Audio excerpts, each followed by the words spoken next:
Assalamualaikum warahmatullahi wabarakatuh. Selamat pagi siswa-siswi kelas 4 SD Muhammadiyah Inovatif Boturno.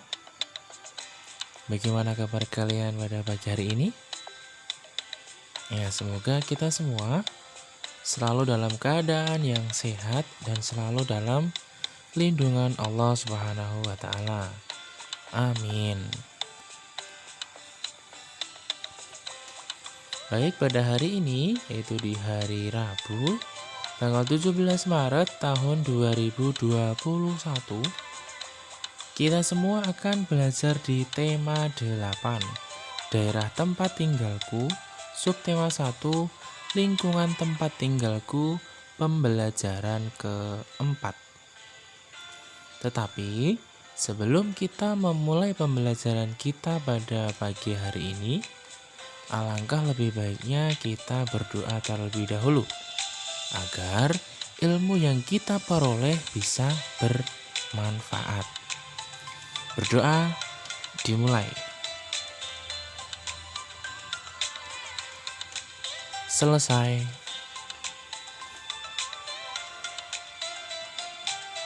Ya. Dayu dan Kak Gusti memiliki kegemaran olahraga berbeda. Dayu gemar bersepeda dan Kak Gusti gemar berlari. Keduanya sering berolahraga bersama. Bahkan, terkadang Kak Gusti membonceng Dayu apabila kecapean. Dayu dengan senang hati membantu kakaknya.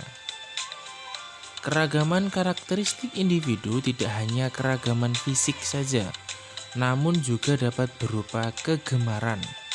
Seperti Dayu dan Kak Gusti, mereka memiliki kegemaran berbeda. Namun, keduanya dapat hidup rukun dan saling membantu. Bagaimana denganmu? Apa kamu juga memiliki kegemaran berbeda dengan anggota keluargamu? Ya, tentunya pasti berbeda, nggih. Kalau kalian punya kakak atau punya adik, pasti kalian memiliki kegemaran yang berbeda juga. Lingkungan mempengaruhi kegiatan ekonomi penduduk. Tahukah kamu tentang kegiatan ekonomi? Ayo kita pelajari bersama. Nah, kegiatan ekonomi adalah kegiatan yang dilakukan oleh manusia untuk mendapatkan penghasilan, barang, atau jasa tertentu dengan tujuan mencapai kesejahteraan dalam hidupnya. Berikut macam-macam kegiatan ekonomi. Kegiatan ekonomi ini ada 3. Kegiatan ekonomi yang pertama adalah produksi.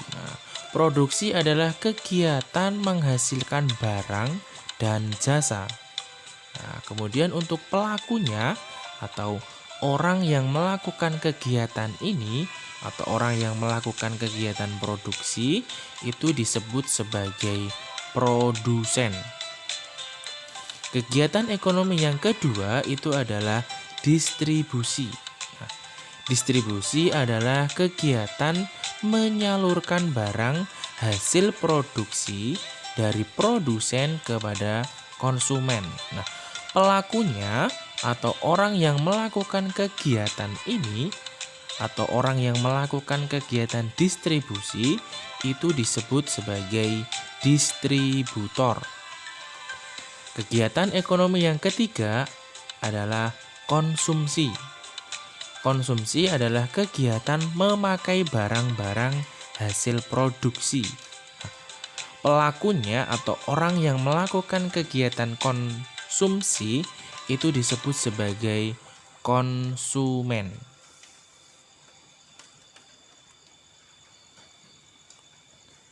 Nah, di sini ada sebuah teks bacaan yang berjudul Kabupaten Tabanan. Tabanan merupakan salah satu kabupaten di Provinsi Bali. Kabupaten ini terletak di bagian selatan Pulau Bali. Daerah Tabanan didominasi oleh pegunungan dan pantai. Sepertiga wilayah Kabupaten Tabanan digunakan sebagai lahan persawahan sehingga kabupaten ini dikenal sebagai daerah agraris. Potensi unggulan Kabupaten Tabanan adalah bidang pertanian, karena sebagian besar mata pencahariannya adalah petani. Hasil pertanian di Kabupaten Tabanan berupa padi dan sayuran. Sayuran dihasilkan di daerah bertopografi tinggi seperti Batu Riti. Hasil sayuran digunakan untuk memenuhi kebutuhan hotel, restoran, dan supermarket di Bali. Selain pertanian, ternak unggulan Kabupaten Tabanan adalah ayam. Peternak ayam buras, petelur, dan pedaging berada di Desa Udu dan Bolangan, Kecamatan Penebel. Tabanan juga berkembang industri kerajinan seperti anyaman bambu, keramik, gerabah, logam, dan perak. Industri ini berkembang di Desa Pejaten, Kecamatan Kediri. Objek wisata di Kabupaten Tabanan juga berkembang pesat. Objek wisata tersebut antara lain Tanah Lot, Alas Kedaton, Bedugul, Ulut Danau Berantan, dan Kebun Raya Eka Karya.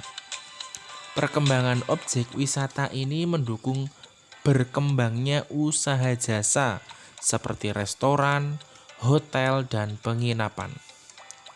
Selain dimanfaatkan sebagai objek wisata, potensi kelautan Kabupaten Tabanan juga dimanfaatkan masyarakat sekitar untuk menangkap ikan. Nah, ini adalah beberapa contoh kegiatan ekonomi di Kabupaten Tabanan. Ada kegiatan pertanian, ada kegiatan ternak, dan ada salah satu tempat wisata yang ada di Tabanan. Nah, kemudian selanjutnya, pada pembelajaran sebelumnya kamu telah mempelajari tentang tokoh pada teks fiksi. Nah, tokoh teks fiksi itu dibedakan menjadi dua. Yang pertama ada tokoh utama dan ada tokoh tambahan. Tokoh utama adalah tokoh yang memiliki peran penting dalam cerita, ditampilkan terus-menerus dan mendominasi cerita. Kemudian untuk tokoh tambahan adalah tokoh yang dimunculkan sekali atau beberapa kali saja.